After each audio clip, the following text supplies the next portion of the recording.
Verslumo raktai Alytuje tai iš esmės yra konsultacijų platforma, įrankis skirtas padėti žmonėms pereiti per verslo pradžios sunkumus žingsnis po žingsnio.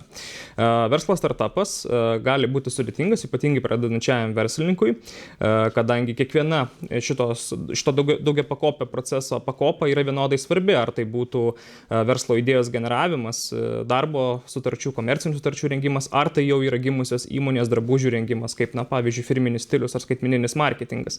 Jaunam verslininkui gali būti nesunku suklysti kiekvieno iš šio proceso kelyje, todėl būtent šitos platformos tikslas yra struktūruotai pereiti per kiekvieną iš šitų žingsnių ir gauti labiausiai jam individualiai subalansuotą konsultaciją, ar tai būtų nuotoliu ar gyvai, tiesiog užsukant į mūsų platformą verslumoraktai.lt, užsiregistruojant, susikuriant paskyrą, išsirenkant patinkančią konsultacijų temą, pasirenkant konsultacijos laiką ir sekant savo konsultacijų progresą.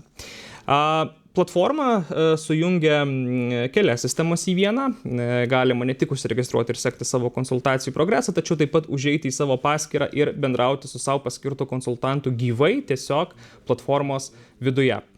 Platformą kūrėme taip, kad ne tik galėtume naudotis ją šiandien, tačiau ir pridėti papildomų konsultacijų temų ateityje, ar netgi leisti užsiregistruoti papildomiems trečiųjų šalių konsultantams. Platforma taip pat yra labai atvira integracijoms, jeigu mums ateityje prireiktų papildomų funkcijų, funkcionalumų. Todėl ši platforma ne tik yra geras įrankis šiandien, tačiau tai yra ir tvirtas ateities verslo pagrindas. Bet jeigu konkrečiai vartotoją domina jau konsultacijų platforma, tai va čia pagrindinėme puslapyje paspaudent viršuje esančią mygtuko konsultacijų platformą esame siunčiami į papildomą posistemę.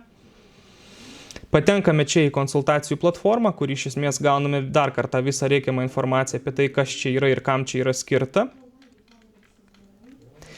Ir jau galime rinktis mūsų dominančią temą. Tai kaip minėjau, yra verslo startup konsultacijos, skaitmeninio marketingo konsultacijos ir virtualaus biuro paslaugos. Čia dar papildomos temos, kurias bukinimosi metu vartotojas gali pasirinkti. Tai paspaudęs registruotis konsultacijai, aš patenku į rezervuoti konsultaciją puslapyje, kuriame dar gaunu papildomą informaciją, kad prieš pateikiant bukinimą aš dar turiu atsisiųsti ir užpildyti dalyvių anketą, tik tada mano dalyvavimas bus dalinai kompensuotas projekto lėšomis. Dabar, aišku, mus informuoja, kad prieš tesdami rezervaciją mes turim prisijungti. Tai jeigu paskyros neturim, mes spaudžiam registruotis dabar ir tiesiog susikūrėme savo paskyrą. Štai mes galime matyti, kad jeigu aš pasirinku skaitmeninio marketingo konsultacijos temą, gauname pačią svarbiausią informaciją, kad rezervacija reikalingas konsultanto patvirtinimas, čia yra konsultanto vardas ir pavardė, tai bus 1 valandos trukmės konsultacija ir galimi 2 konsultacijos vietų pasirinkimai. Tai gal aš pirmiausia pasirinku man patogų laiką, tai sakykim, kad ir balandžio 9 ar 15 valanda, tęsiu toliau. Ir kol kas turime štai tokią kontaktinės informacijos formą, dabar čia galim pasirinkti, ar tai bus nuotolinis vaizdo pokalbis Zoom, ar tai bus gyvai, man patinka nuotoliniai pokalbiai, tai aš renkuosi tokį ir tiesiog spaudžiu rezervuoti, suvedę savo kontaktinį telefono numerį. Ir vėliau jau mano konsultacijų puslapyje visa šita informacija yra pateikiama, tai aš jau turiu kelias įvykusias konsultacijas, būsimų dar neturiu, bet turiu kelias įvykusias. Ir aš galiu tiesiog stebėti visą šitų konsultacijų informaciją, su kuo jį buvo, kada jį buvo.